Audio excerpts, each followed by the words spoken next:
ভারতের রাজনৈতিক মানচিত্র জুড়ে যেন এক অশনি সংকেত যে ভারতকে একসময় অখণ্ড এবং কঠিন ঐক্যের প্রতীক হিসেবে দেখা হতো সেই ভারতের বিভিন্ন প্রান্ত থেকে এখন ভেসে আসছে ভাঙনের সুর।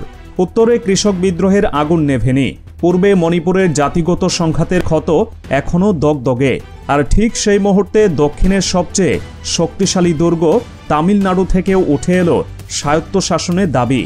পরিস্থিতি এমন এক পর্যায়ে পৌঁছেছে যেখানে নয়াদিল্লিতে বসা নরেন্দ্র মোদী সরকারের জন্য দেশের অখণ্ডতা রক্ষা করাই এখন সবচেয়ে বড় চ্যালেঞ্জ হয়ে দাঁড়িয়েছে।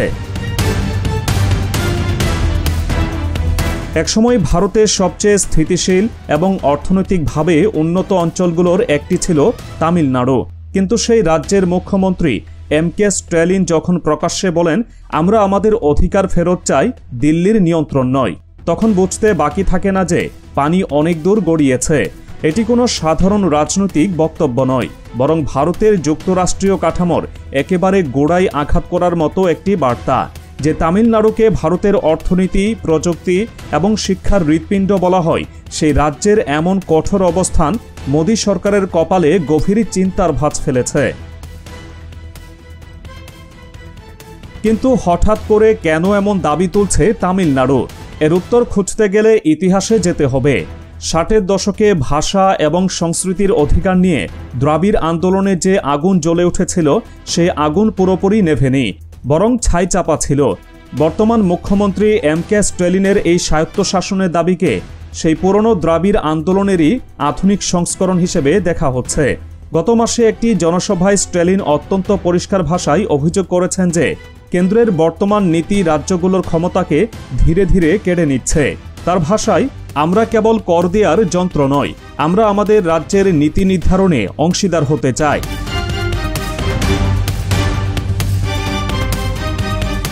স্ট্যালিনের অভিযোগগুলো সুনির্দিষ্ট। প্রথম এবং সবচেয়ে বড় অভিযোগটি হল অর্থনৈতিক বঞ্চনা। তামিলনাড়ু ভারতের সেই রাজ্যগুলোর মধ্যে অন্যতম যারা কেন্দ্রীয় কোষাগারে সবচেয়ে বেশি কর জমা দেয়, কিন্তু বিনিময়ে কেন্দ্রীয় তহবিল থেকে যে পরিমাণ অর্থ তারা ফেরত পায় তা প্রয়োজনের তুলনায় অনেক কম। স্ট্যালিন এই বিষয়টিকে অন্যায্য বণ্টন করে অভিহিত করেছেন। তার যুক্তি হল যে রাজ্য দেশের অর্থনীতিকে সচল রাখতে সবচেয়ে বেশি অবদান রাখছে সেই রাজ্যকেই তার ন্যায্য পাওনা থেকে বঞ্চিত করা হচ্ছে। এই অর্থনৈতিক বৈষম্যই দক্ষিণের রাজ্যগুলোর মধ্যে ক্ষোভের মূল কারণ হয়ে দাঁড়িয়েছে। দ্বিতীয় অভিযোগটি হল সাংস্কৃতিক আগ্রাসন। তামিলনাড়ুর মুখ্যমন্ত্রী অভিযোগ করেছেন কেন্দ্রীয় সরকার জাতীয় শিক্ষানীতি বা এনইপি এর মাধ্যমে রাজ্যগুলোর নিজস্ব শিক্ষা ব্যবস্থা এবং পাঠ্যক্রমের উপর নিজেদের সিদ্ধান্ত চাপিয়ে দিতে চাইছে। এর সাথে যুক্ত হয়েছে হিন্দি ভাষা চাপিয়ে দেওয়ার পুরনো বিতর্ক।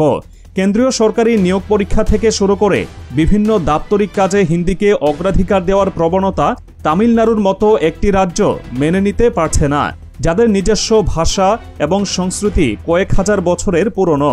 তাদের কাছে এটা শুধু ভাষার বিষয় নয়, এটা তাদের পরিচয়ের উপর আঘাত। ভারতের অর্থনীতিতে তামিলনাড়ুর গুরুত্ব অপরিসীম। দেশের মোট জিডিপির প্রায় 9% আসে এই একটি রাজ্য থেকে। চেন্নাই, কোয়েম্বাটুর, হসুর এবং তিরুচিরাপল্লির মতো শহরগুলো ভারতের শিল্প ও প্রযুক্তি খাতের অন্যতম প্রধান চালিকা শক্তি। স্বয়ংক্রিয় যানবাহন নির্মাণ থেকে শুরু করে তথ্য প্রযুক্তি, বস্ত্রশিল্প এবং স্বাস্থ্য খাতে এই রাজ্য ভারতকে বিশ্বমঞ্চে নেতৃত্ব দিচ্ছে। এমন একটি অর্থনৈতিক পাওয়ার হাউস যদি কেন্দ্রের বিরুদ্ধে অবস্থান নেয় তবে তার প্রভাব শুধু রাজনৈতিক ক্ষেত্রেই সীমাবদ্ধ থাকবে না, ভারতের সামগ্রিক অর্থনৈতিক স্থিতিশীলতাকেও নাড়িয়ে দেওয়ার ক্ষমতা রাখে। আর এই আগুন শুধু তামিলনাড়ুতেই সীমাবদ্ধ নেই।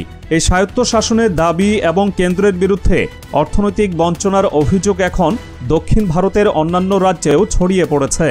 কেরালা, তেলেঙ্গানা এবং এমনকি কর্ণাটকের মতো রাজ্যগুলো বিভিন্ন সময়ে একই ধরনের অভিযোগ তুলেছে।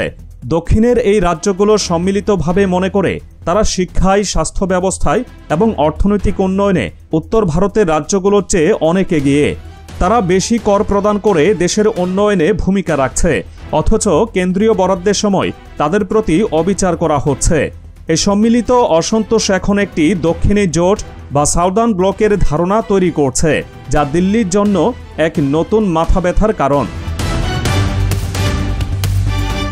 প্রধানমন্ত্রী নরেন্দ্র মোদীর রাজনৈতিক দর্শন বরাবরই একটি শক্তিশালী কেন্দ্রকে ঘিরে আবর্তিত হয়েছে। এক দেশ এক কর এক আইন এই নীতিকে সামনে রেখে তিনি ভারতকে পরিচালনা করতে চেয়েছেন, কিন্তু তার এই কেন্দ্রমুখী নীতি এখন রাজ্যগুলোর কাছে তাদের অধিকার হরণের হাতিয়ার হিসেবে প্রতিভাত হচ্ছে। মোদী এখন এমন এক উভয় সংকটে পড়েছেন যাকে দুই দিকে ধার থাকা তলোয়ারের সাথে তুলনা করা চলে। যদি তিনি রাজ্যগুলো দাবি মেনে নিয়ে তাদের আরও ক্ষমতা প্রদান করেন, তাহলে তার শক্তিশালী নেতার ভাবমূর্তি ক্ষুণ্ণ হবে। আর যদি তিনি এই দাবিগুলোকে কঠোর হাতে দমন করার চেষ্টা করেন, তাহলে রাজ্যগুলোতে বিচ্ছিন্নতাবাদী মনোভাব আরও বাড়বে, যা ভারতের অখণ্ডতার জন্য মারাত্মক হুমকি হয়ে দাঁড়াতে পারে। এই অভ্যন্তরীণ সংকট ভারতের আন্তর্জাতিক কূটনীতি এবং বৈদেশিক নীতিকেও প্রভাবিত করছে। যখন একটি দেশের সরকার নিজের ঘর সামলাতেই হিমশিম খায়, তখন আন্তর্জাতিক ক্ষেত্রে নেতৃত্ব দেওয়া কঠিন হয়ে পড়ে।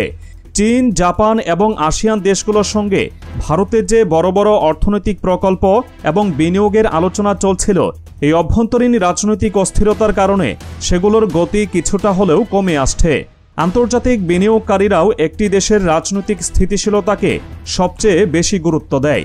ভারতের বিভিন্ন প্রান্তে একযোগে চলমান এই সংকটগুলো বিনিয়োগকারীদের মনেও এক ধরনের সংশয় তৈরি করছে। ভারতের এই জটিল অভ্যন্তরীণ পরিস্থিতির দিকে নিবিড়ভাবে নজর রাখছে তার প্রতিবেশীরা। আঞ্চলিক ভূরাজনীতির খেলায় ভারতের এই সংকট অন্য দেশগুলোর জন্য নতুন সুযোগ তৈরি করতে পারে, বিশেষ করে যখন দক্ষিণ এশিয়ার সবচেয়ে বড় শক্তি তার নিজের সমস্যা নিয়ে ব্যস্ত। তখন বাংলাদেশ সহ অন্যান্য দেশগুলোর সামনে আঞ্চলিক কূটনীতির কেন্দ্রবিন্দুতে আসার একটি সুযোগ তৈরি হয়। ভারতের এই পরিস্থিতির দিকে তাকিয়ে বাংলাদেশের নীতি নির্ধারকরা হয়তো নীরবে নিজেদের ভবিষ্যৎ কর্মপন্থা নির্ধারণ করছেন, কারণ আন্তর্জাতিক সম্পর্কে একটি দেশের দুর্বলতা অন্য দেশের জন্য সম্ভাবনার নতুন দরজা খুলে দেয়। সব মিলিয়ে ভারত এক ঐতিহাসিক সন্ধিক্ষণে দাঁড়িয়ে। একদিকে কেন্দ্রের শক্তিশালী নিয়ন্ত্রণের আকাঙ্ক্ষা, অন্যদিকে রাজ্যগুলোর নিজেদের অধিকার ও পরিচয় রক্ষার লড়াই। তামিলনাড়ুর এই স্বায়ত্তশাসনের দাবি যদি আরও জোরদার হয় এবং দক্ষিণের অন্যান্য রাজ্যগুলোও এই দাবিতে সামিল হয়, তাহলে ভারতের যুক্তরাষ্ট্রীয় কাঠামো এক বিরাট পরীক্ষার মুখে পড়বে। প্রধানমন্ত্রী নরেন্দ্র মোদী এই পরিস্থিতি কিভাবে সামাল দেন, তার উপরই নির্ভর করছে ভারতের ভবিষ্যৎ। এটি কি একটি নতুন আরও শক্তিশালী যুক্তরাষ্ট্রীয় ভারতের জন্ম দেবে, নাকি অখণ্ড ভারতের মানচিত্রে আরও গভীর বিভেদ তৈরি করবে? সেই উত্তর একমাত্র সময়ের হাতে।